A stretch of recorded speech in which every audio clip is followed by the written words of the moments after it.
We're thrilled to have Jackie and Verena here with us tonight, and I'm sure we're in for a treat.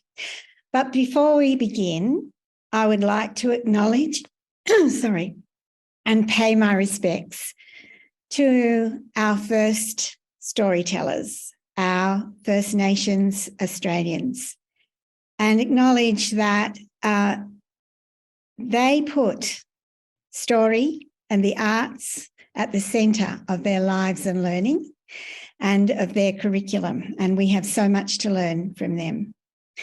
I also want to acknowledge that their land was never ceded, always was, always will be Aboriginal land. The University of Sydney stands on Gadigal country, and I'm joining you from Darug country. You might like to put your country acknowledgement in the chat.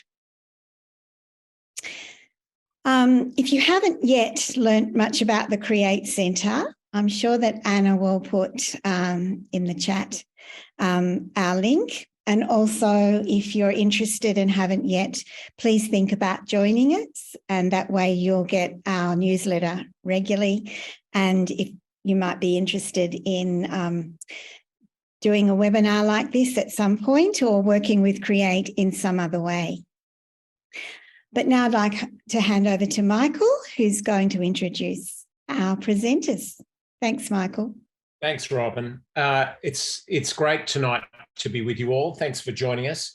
And I just wanted to say that I've been looking forward to this webinar for a long while, since I spoke to one of my colleagues and said, who would be your first pick to do a webinar for Create this year?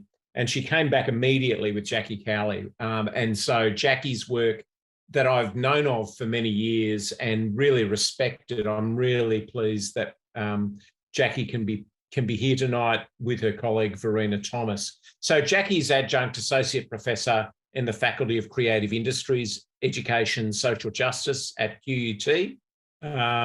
She works across a range of research and development projects which support the use of Indigenous and arts-based research approaches. Jackie's work focuses on harnessing drama techniques, creative practice, and communication strategies to contribute to the development and practice of theory. So for Create, Jackie's work is right in our zone of thinking about how the arts is applied in different ways. And over the years, I've seen Jackie's work go through her PhD and had the pleasure of being in her papers. So I'm really excited about hearing what she has to say with Verena Thomas tonight. Verena is Professor in Communication and Associate Dean Research at Edith Cowan University. Her research focuses on creative research approaches and communication for social change in international development contexts. Verena facilitates participatory research processes in collaboration with community groups and works with institutions and organisations that want to strategically integrate creative approaches into social change programs. So interested in this area, so interested what our presenters have to say tonight. So there will be a time of questions towards the end. So please save up your questions for Verena and Jackie. And we'll have a time of questions at the end, but without any more rambling on from me, I'm going to hand over to Verena and Jackie. Thanks very much for joining us, Verena and Jackie.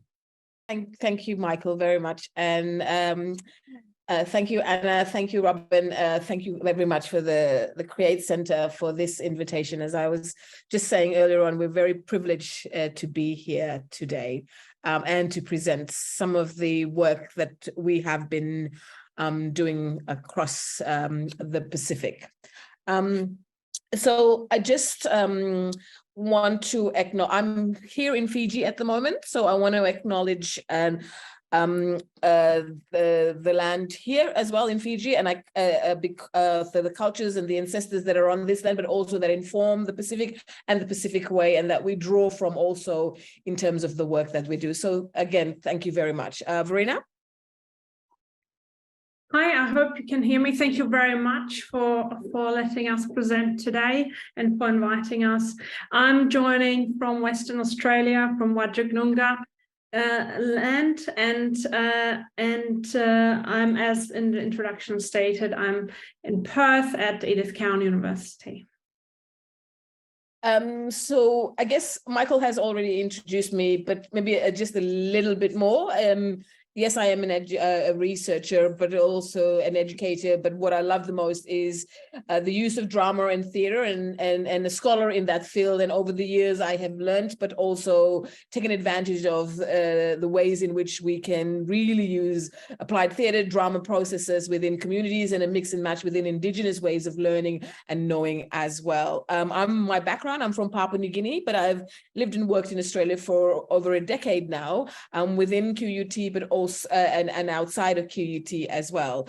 I guess my motivation for this was also in working in this field is one, to understand that Indigenous knowledge and local ways of knowing are very much present and prevalent within Indigenous communities, PNG, for example, and how then do we link the two? One, to create the ways in which we can support change, but also creating the representation that local knowledge systems, Indigenous ways of knowing are absolutely relevant and can be integrated into whatever systems that we have and also represented within the academy. Thanks, Verena.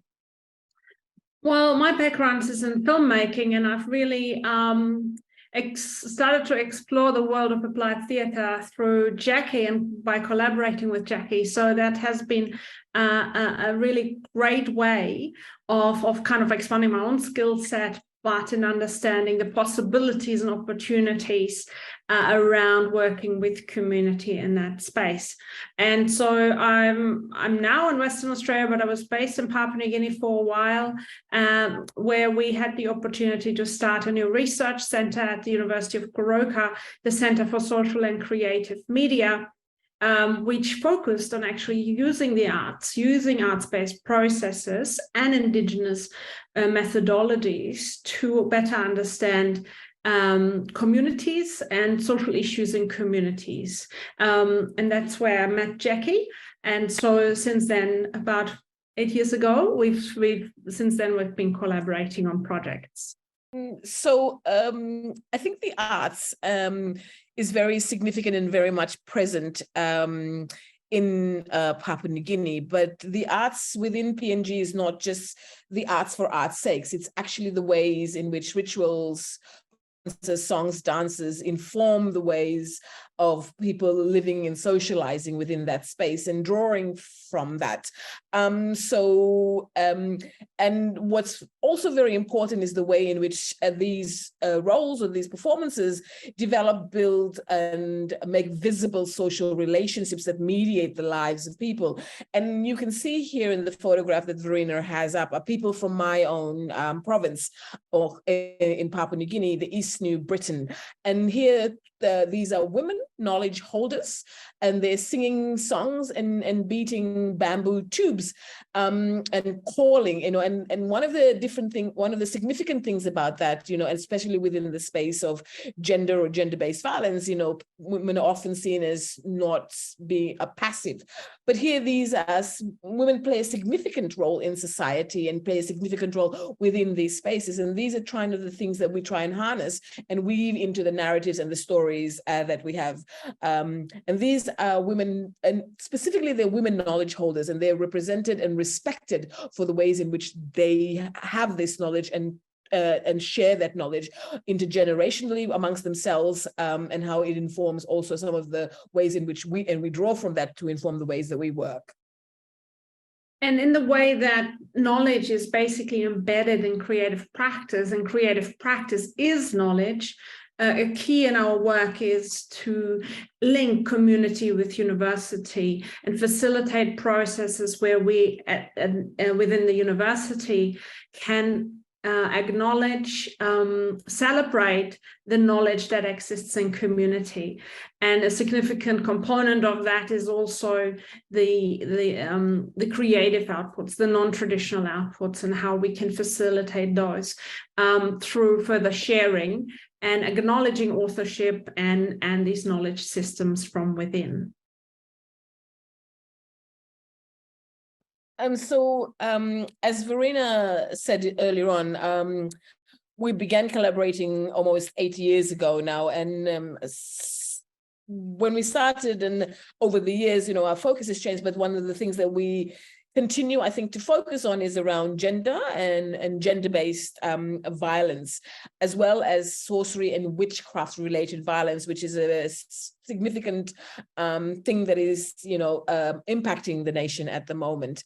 And a little bit of a background around that, with this dreadful statistics, like 2 out of every 3 women are impacted and affected by violence within their homes, and how it impacts on their health and their well-being. These are the kinds of things that we wanted to look at and try and see how we can work best with community partners to develop communication strategies that could address or work with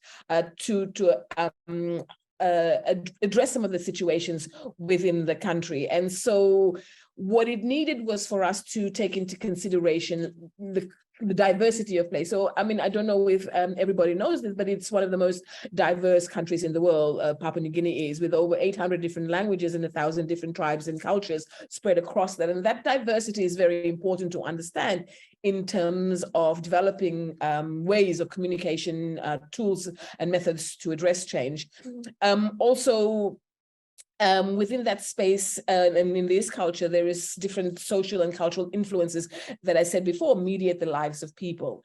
We needed also to understand the way power and agency from the perspective of the individuals and how these are being utilized. And sometimes there's a human rights lens that is placed on these particular issues, but in a complex environment such as Papua New Guinea, where there is social relationship, individual rights sometimes is not necessarily the right way to go, but it frames the ways in which we can engage with it. Because, for example, a woman wanting to go and have access to health services needs the permission probably of her husband, not probably, but from her husband, in order to go. And so those, again, while she understands those rights, not having access to them because of the complexities of kinship and relationships further complicates that agency. And so also understanding social movements within civil society, and how then do we work collaboratively with them to address these situations around looking for gender and gender equality within Papua New Guinea, but across the Pacific. Thanks, Verena. So in Papua New Guinea in particular, the human rights, the women's human rights movements have been very influential, in particular in shifting legislation around the criminalization of domestic violence and changes of legislation with regards to sorcery accusation-related violence. And you see a picture of a woman's face in mud, and that was part of the national house cry movements. House cry as a mourning ceremony, a national one that united the nation in saying no to domestic violence, in demanding change with regards to the legislation around domestic violence. So these movements have existed for a very, very long time, and they have had a significant influence. When we started our research, we were wanting to work with those groups, and we started working with the human rights defenders, but we also looked at the representation of gender and violence related to gender in the Pacific, in particular in PNG, and we found that there was the dominant narrative was that of the female victim when it comes to sorcery accusation-related violence. It was the scarred female body that was often shown in documentation, and when we looked at who gets to speak and whose voices are being documented, it was dominated by the police, government, and representatives of larger groups such as the churches or international agencies. So one of the components of our work then also included looking at this representation and how we could then integrate these creative strategies, including applied theatre, to also look at representation. So today we wanted to share a few of our processes that over the years we've developed and that when we started working, it was very much community focused, but it became more and more policy focused and bridging this space between community and policy. And therefore we had to adjust the tools as well. So we will talk today a bit about the way we integrate applied theatre to undertake social analysis, so really understanding the context, how we have used it to co-create and integrate it with other tools and processes such as digital storytelling, how we've used it to facilitate dialogue across with policymakers. And in particular, we'll talk a bit about a toolkit that we've developed that's called Communicating the Law, so that then these processes were integrated into an educational resource. And lastly, we want to talk a little bit about the strategies for sustainability and understanding the impact of the work. And so it's important, I guess, within this work is about understanding the different worldviews and then building solid relationships for us across different partnerships and valuing these partnerships as well too. And I think the next slide, Verena. Yeah. So one of the, as Verena said, one of the things or one of the tools that we use is the role on the wall, but there are many others that we use in different forms and weave that into the work that we do in terms of trying to understand the impact of violence in the family, in the home, but especially on women. So the role on the wall, we use that to understand the impact on the women. And you'll see that there's one we used, the two examples of that in there, and I'll read you the story that triggers the stimulus that triggers the activity, and it's Anna's story, which is the fictional character, and it's titled "Praying for Hope." I did not want to marry my husband, but he kept coming to me, and in the end, I agreed. He said everything and treated me right. And so nothing else mattered. I considered. I became his wife. Then it began. He would hit me. Sometimes I took the children to our garden house and I slept there till morning, so he wouldn't hit me and the kids. But I knew that when I returned home in the morning, he would still beat me up. I wanted to go to my parents' home, but I couldn't go back. There was no one I could talk to. I went to the police so many times, even they couldn't help me. I did not know what to do. I felt alone. So that's usually the stimulus for the conversations that we have, and different participants talk about the impact on Anna as an individual from within, and also what is society thinking about her. And what it does is that it helps some of the people that come never quite understand how a woman is feeling within these situations. It's her fault. Why can't she go home? But bride price, and that tradition of bride wealth, as some call it, complicates matters because the woman cannot remove herself from the home, so she feels obliged to stay with the family. She can't have access to the services of the police because, for one thing, she's told to go away and to remain at home, or she can't go over there in the first place because it brings shame to her and her family. And so these are the kinds of, when they talk about complexities, these are the kinds of things that she contends with all the time in her daily life. And so when we facilitate these triggers to create these conversations, what we begin to understand is the context and the worldviews of the participants that are there, but also of Anna as a person, and we begin to talk about it. We begin to understand the kinds of power and the agency, but safely through the characters. And that's one component of creating that safe space for those conversations to be had in those fictional characters. We explore tacit knowledge and knowledge that is within to try and figure out, what are the things, because oftentimes they don't know, maybe there are solutions there, or there are different things that they did not know or take for granted. So we bring that out, or it's brought out through these collective conversations and dialogue, and we harness these knowledges. And through that entire process of digging deeper, thinking about it, we then build these trusting relationships with these partners. So that's just one example of the various different kinds of process drama, but also the various forms that we utilize in order to understand the ways that Anna is feeling, but also how participants are responding to that and the levels of knowledge. Yeah. And I think key is the trusting relationships that we build with people, and we kind of find our common agenda in these workshops. But what we also wanted to talk about is then how do we bring some of these stories out, and how can we share them further with the issues that I talked about earlier around representation, in particular of human rights defenders.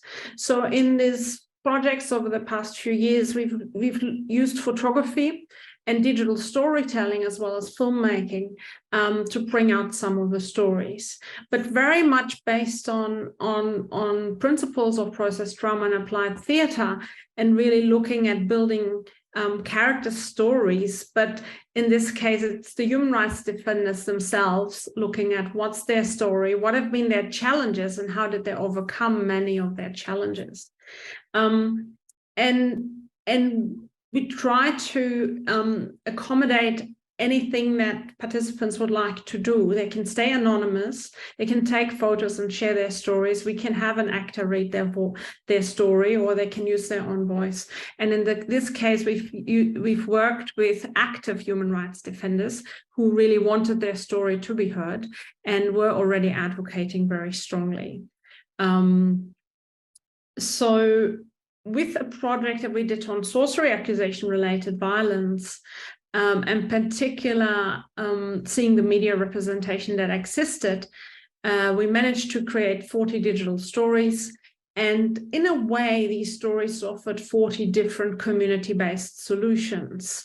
And so we start to see the diversity that comes out from people's experiences.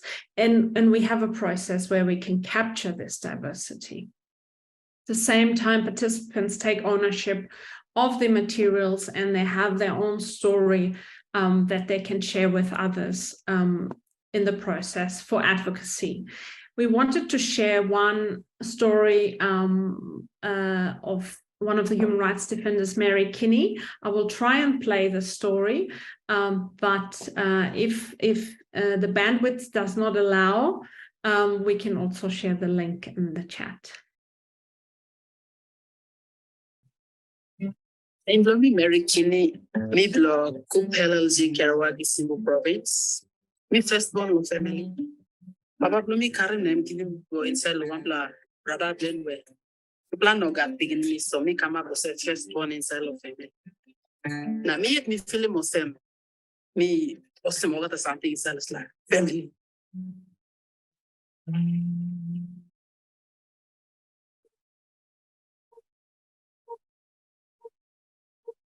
1978, one blood trouble fight and been kirap namelo. Kupla warring clan.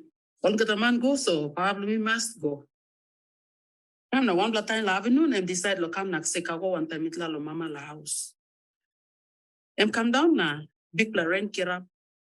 Na then place them to tax them no got the light. Pine hard to go back and sleep one time itla la house Mary. No go house man.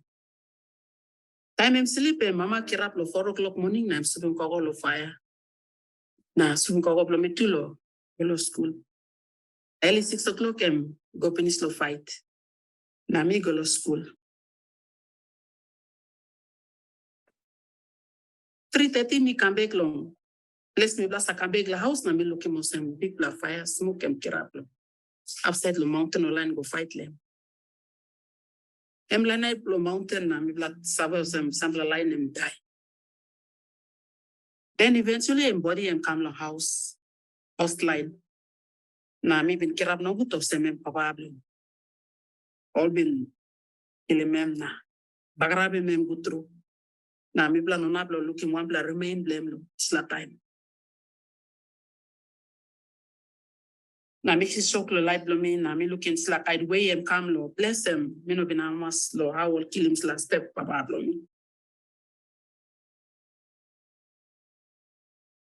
Inside lo sla time during lo house cryam all kirap na all walk him samla discuss and talk to sem. Mama I must give him go sleep lo house meri na go sem go na give him na go lo fight na si bakara. So all been plain lo kill him sla mama blow me lo talk lo give him call cow. Poki kam kisse mama time. I'm no been said good love scribe man blend, but I'm just go. And how I'm going to talk me to. Where am I going to talk so I'm just take off na go na. Me been things I'm back come back house, but I'm me wait one day pass. Then narapla day come na go na week go na I'm go finish. Me feel him lost. It's like I know some. I was in the midst of me stop where maybe making one him. Me feel him emptiness, life blow me. All the properties blow me plan or something I'm just left behind one time will not land. Only take over. Me like got them big coffee garden ground. All the resource where me enjoy him land him just go same land long. Now me been develop him some like I'm sick inside of me, but me no know how I'm one can sick. Me been kissing like I'm sick now and been stuck on time long time. Even me go to college too and been affecting me. So problem meeting was online lo place must bagarabi me. So I've been trying to work in some ritual lo bringing more families na like talk out na talk lo wasi me. So that all by awesome out in scene na talk na all by all items la sick blow me. Now all this time you think long like Christmas. It's like trauma I've been stuck one time me. Just lately me line myself. It was trauma. I'm not been slat thinking where Papa been got law or me kissing sla kind sick blood place. So me realizing na me counselor na now it's la time me go through it's la work human rights na it's la kind and me looks I was all this time it was trauma in me that have been driving me go it's la sick na. I me go plenty of several counseling na. It's like I know it's like sick and go eventually I'm gonna now me stop nothing. Utla mas work establish something all narpla. Beside establish like I'm saying heavy or me blood been go through. So one blood blame me. Na narpla and most narpla susah Angela apa narpla and Agnes. Me blood will seem like similar stories. Trouble fight related to sorcery. So me bla working was like kind something it come na. Me bla karabim sla organization lo 1999. Na organization I'm 18 years old where me bla been walk strong through lo down in slavery lo all forms of violence against them ordinary. And now me bla look out in slaves for some islands women human rights defenders movement team leader and all makimi. Na me working work come on na me bla continue lo supporting all Mary.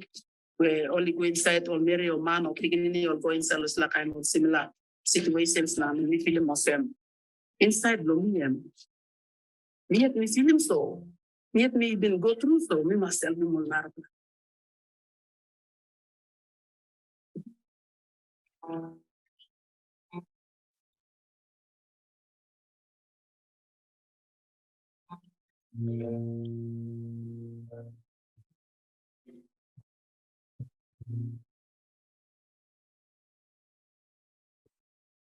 So that's one example of the various complexities of the experiences of people and how we kind of facilitated the process of storytelling, documenting their experiences.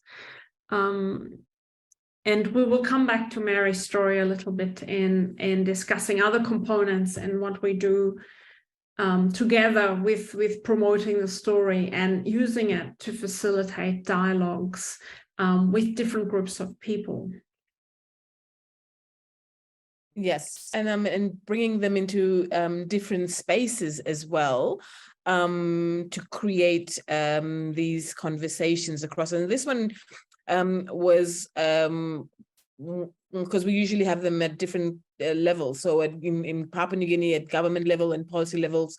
This one here was, we were particularly proud of this one because we brought them all down to Queensland University of Technology within the creative industries then, and they took their exhibition and they talked about their own experiences. And it was a great thing, because I think for me, it was bridging community and university, and them sharing their experiences and their impact of it, but also what they had gone through. And I think that was really, really important for them, because none of them had, I think, validating the way they worked and being a part of the university and talking about it was really very, I think, enlightening for them as well, too, as a great experience for them. Yeah.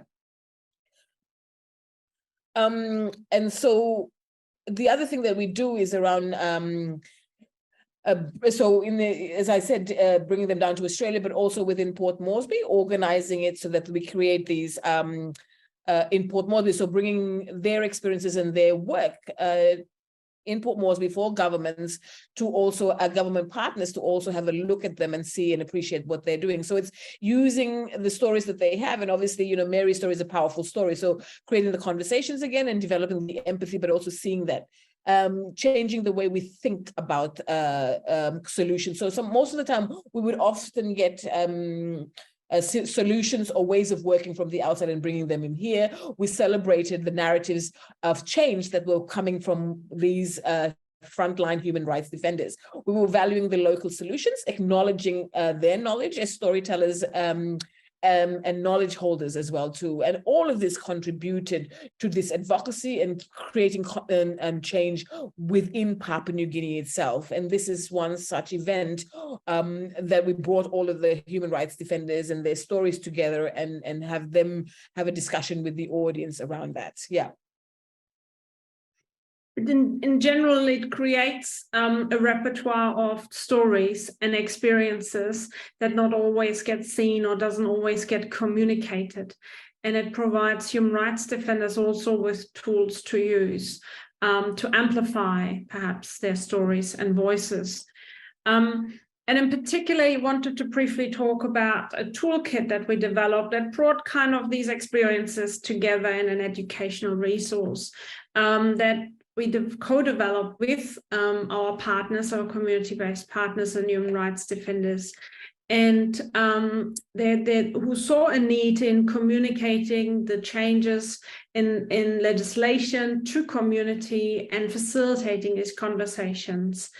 And so with these processes and experiences that we've had in screening these digital stories in communities, and the experiences that human rights defenders shared with us in terms of how they were engaging and facilitating sessions and dialogues, we got together to look at a bit of a framework, a communication framework, to see how best these activities could take place.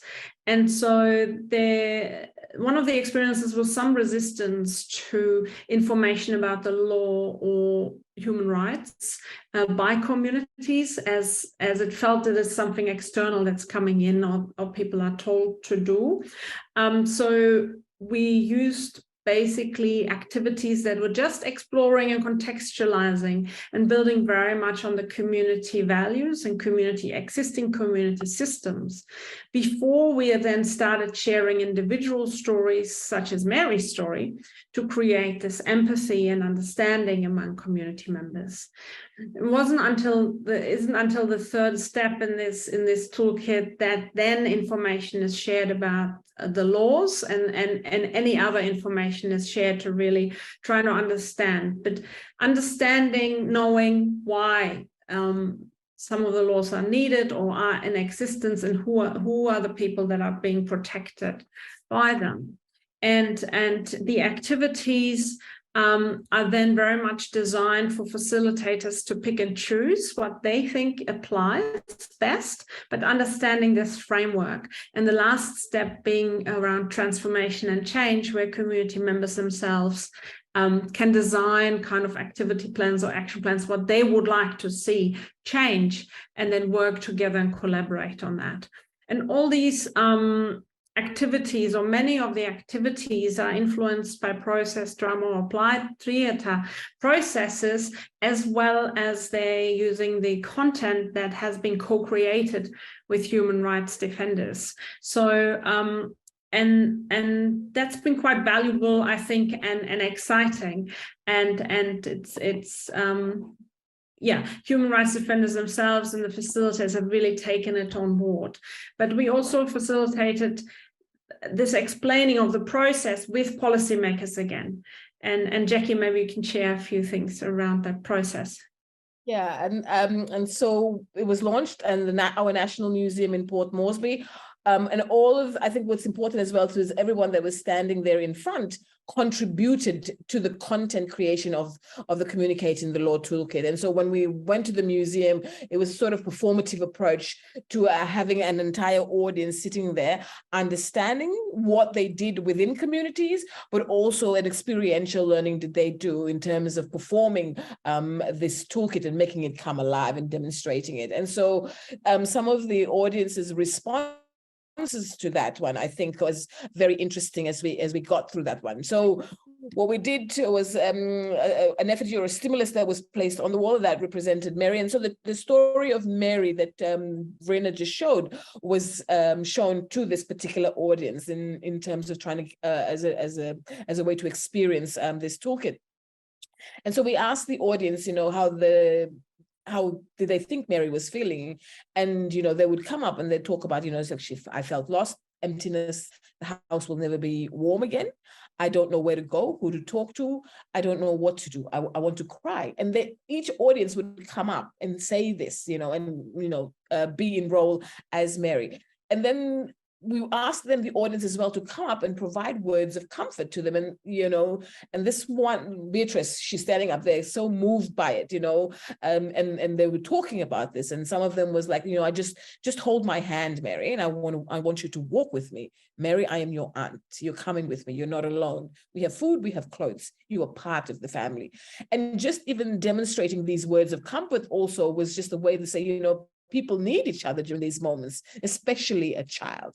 But it linked up to one of the key laws that we were exploring here, which was the Child Protection Act, and learning about that laws and the importance of children, but the impact, be it violence of sorcery, be it gender-based violence, be that impact on families, and how this child is feeling within that, and that could be the mother and that impact, but also it comes down to a child, and what are the protection mechanism, legal mechanisms that are there that people, communities can have access to, given that this is a child, not necessarily knowing where and how to go about these things. Yeah. So then one of the challenges perhaps was also to understand the kind of impact that the toolkit was creating and how we could capture some of the dialogues that were happening and what communities were responding, and where there was resistance and where there was acceptance or plans to move forward in discussing community support networks, as we found that those are crucial in any issues related to gender-based violence within communities. It's very much the community support networks that provide opportunities to protect women or those vulnerable groups affected by violence. And a key component in this process that we wanted to mention as well is the way we looked at supporting community-based partners with the understanding of the impact that they created themselves. For many, many decades, they have been creating impact, but sometimes it does not get recognized and it does not get documented. So again, bringing university and community together in looking at how can we systematically collect information that demonstrates this impact, where community members are clearly feeling an emotional reaction to these stories, and therefore start being concerned about their own communities and what can be done. So in that process, we looked at the co-analysis of data that came in. We tried to record these dialogues where we could and develop strategies for facilitators to always debrief and collect information from community, plus doing follow-up check-ins with communities in terms of a longer-term impact as well. And that was an important component. And with regards to sustainability, I guess it's really about the training of facilitators and the recognition of their skill sets, in these applied theatre processes. So we would run trainings and then certify them as facilitators in these processes, and they continue using them, and it's created quite a demand, I think, from community groups and other organizations to be implementing these activities. So in summary, I think some key points to share about this process that we've really looked at, working across multiple levels. And one of them is really to recognize these community-based partners and human rights defenders as active agents in social change initiatives, and shifting a little bit of that narrative around their representation and the impact that they are creating. And so the applied theatre processes have also allowed us, I think, to shift some of the focus in the international development projects to bring partners on board to explore the power dynamics, and for everyone to participate and really acknowledge that we're bringing different knowledges, different knowledge systems to the table, and being open to exploring different solutions. And in our recent publication in one of the special issues of the Right Journal, we talk about Fraser's concept of parity of participation, and social justice not only being an issue of recognition and redistribution, but also one of representation, and really looking at how we can see all members participate in the social interactions and being on par with one another. We can't remove the power dynamics that are inherent when we have funding relationships, governance partners, and all of that, of course. But through the applied theatre process, we can create a space where we can share experiences in a safe environment. And that has benefited, I think, the processes of storytelling, of documentation, and co-creation. Right. And also, I think that it's important that applied theatre also provides that space for interrogation, within community partners itself, amongst themselves, with communities, but also when we shift it into policies, when we do get there inviting people to be part of that, again, that interrogation happens and allowing for that process. But the beauty about it is that it's performative, it's curated, and it brings to the heart of the matter where people come forward and participate in it. And it's so great because it allows for us to recognize that there are various different knowledge systems that are there, and multiple forms of an expression, and throughout that whole process, there is this partnership at whatever level it is, between community, between us universities, between policymakers, and knowing, yes, absolutely, these are dire circumstances, but there are always pathways that are there, that are available to create change, and that change it is possible. Thank you.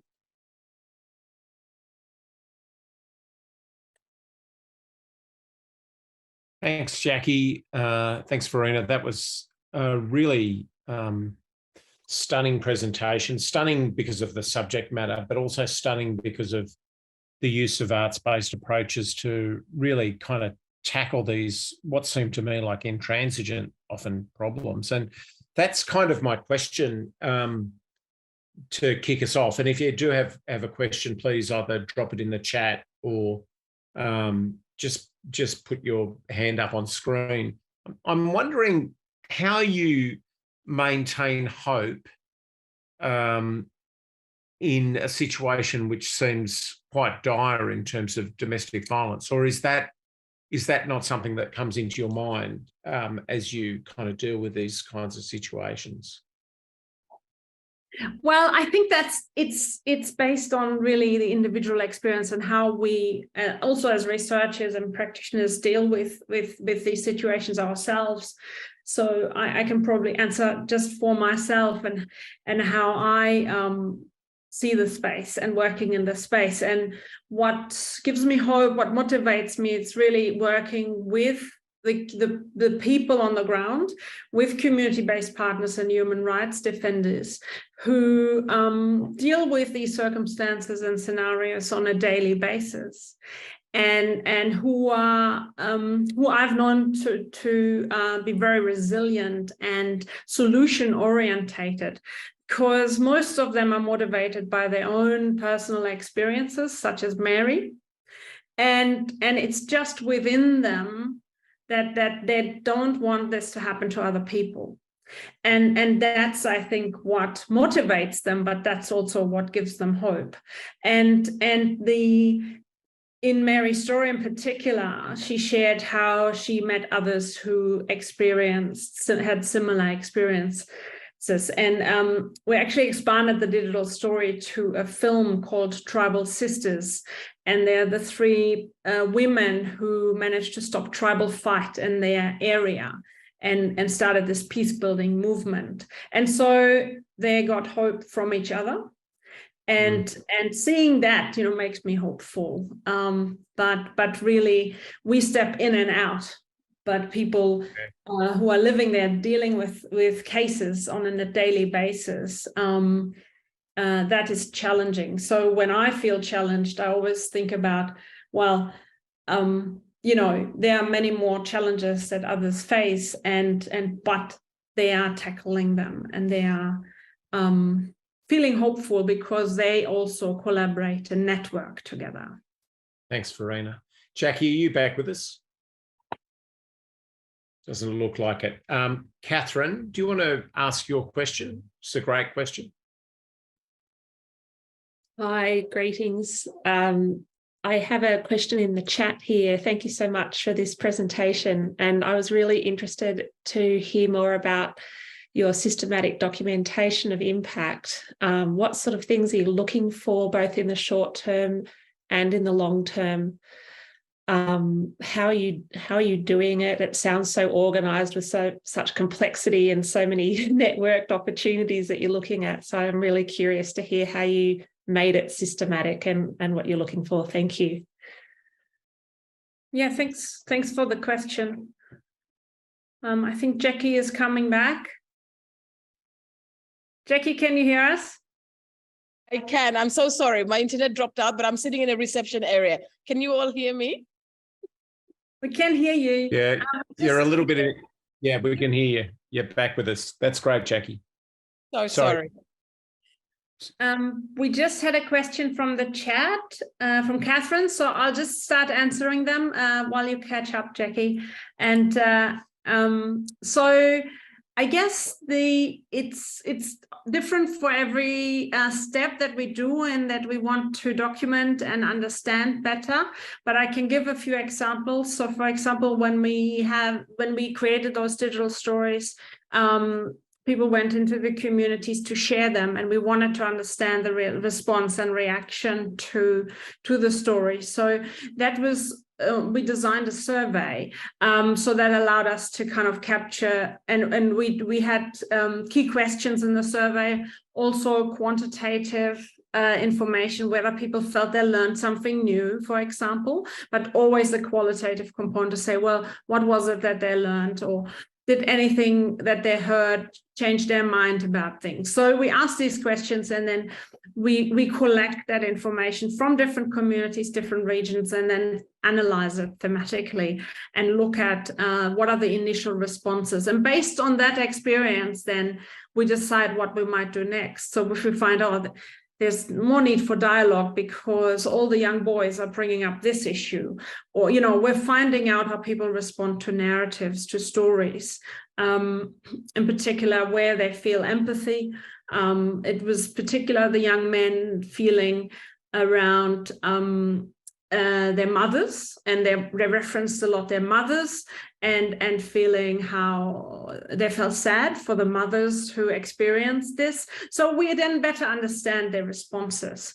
And then with the toolkit, we left it a lot more open for facilitators to decide what they wanted to document, and in a way reflecting, building capacity to reflect on your own experiences, and then writing that up also in stories and documenting that. But then we brought facilitators together in workshops and discussed those. So a lot of it is that embedded experience that they have in communities, and not everything gets written down, but by coming together and again workshopping these ideas, we get to know more. So it's really dependent on what the process is and what we want to find out, but always moving forward collectively and understanding the results, or what the impact is, or what we're hearing from community to design the next steps. So that iterative design. Jackie, did you want to add to that? No, I mean, for me, I think I just love the way that community partners are taking these drama forms and using, even indigenous registers as well too, and combining and weaving and pulling them out. Well, what I do love about the facilitators is that they're not novice. These are experienced human rights defenders, and they're able to challenge various different ways in which communities are. So if there's a community member that says, this is our tradition, this is our culture, a woman should damn well stay in a relationship, they will gently challenge that, and they will say these are harmful cultural norms here that need to be done away with. What can we do, and how do we do that? So they're not necessarily bystanders, they do challenge communities and try to improve and increase their understanding and guide people towards the services that are needed. So, and in this participatory approach, I think it's really great because it does bring people out and engage with them. So, you have these local village court magistrates, that they've been there for a long time. And they're up in arms doing a gallery presentation or a role play, and they've never done a role play before, an image theater. And they're doing all of that. And it's just great to just see them. And they're all over the community and they're doing it. I was here smiling and saying, absolutely, get up and stand up and experience this. So, yeah. That's fantastic, Jackie. Any other last questions before we finish up this evening? I saw Cindy's hand up before. Did you? No, not anymore. I was clapping, cheering on. I think just a quick, it's not a question, because I'm just really interested in the whole sustainability, and how you keep sustaining this, year in, year out. I was just in the Philippines, and I went to Palawan, an island, and we're trying to do some work with, the rural, regional, indigenous communities as well around art, which is quite exciting stuff as well. So that's why I attended tonight for very selfish reasons, just to see how you document it. I was really more interested in how you're, lovely Catherine's question. That was a good question, the methods, I suppose. And yeah, thanks. Just to build on what Cindy's interested in there, and with reference in particular to your toolkit, which looked like an extraordinary resource, could you tell us a little bit about scalability and your hopes for duplicating would probably be the wrong word, because I bet I would assume that things are distinctive wherever you take them, but for expansion or reach? Yes. Do you have plans or hopes there? Yeah, I'll start, Verena, and then you come in, So what's interesting is that when we started, it was one particular region, which is the Highlands region. And now on the coast where I come from, they also want that. So in terms of people wanting it and designing it, so the toolkit then and because we have such material, a repertoire of material from the different regions, we then weave that into that particular region or province that it is. In terms of scalability, what we do know is that if we develop, and it can be scaled up, but we're absolutely conscious of the way in which facilitators that are key to this one. So we have a core of 11 and they train the others, but they have to go and learn how to do that, because power in agents is very important in that one, and understanding and recognizing that. So absolutely increasing that. But not in the way I think that, and many people have asked us this, is that we want to scale it. Can we do 20 and have facilitators of 20 or so and come in and then move that? It's it's not about that. It's about the quality of the work rather than the quantity, and how then can they then teach others in the same way, using those same pedagogies and understanding that, and then you can move it up and continue it. And that's continuing on with that one. Yeah. And so but in terms of numbers and if we can have 100 of these facilitators, well, you can, but you won't have the same kind of quality in terms of doing that. Yeah. Thank you. Mm. Yeah, I agree. I think it's always challenging because that question is often asked very early as well in our projects, and we always want to spend time on building that capacity, on having the time to really work in the context. So we have adapted it to one other region so far, and we've got I think requests from 2 others. So where we're actually still using the same skeleton of toolkit, but we are changing the stories to the context. So the activities still work in the same way. The issues are very similar, but the stories are different because they have different cultural references, different cultural symbolisms in the different regions. So we then workshop again with that community-based group in the other region. We workshop the toolkit. So again, they are co-developers of that toolkit.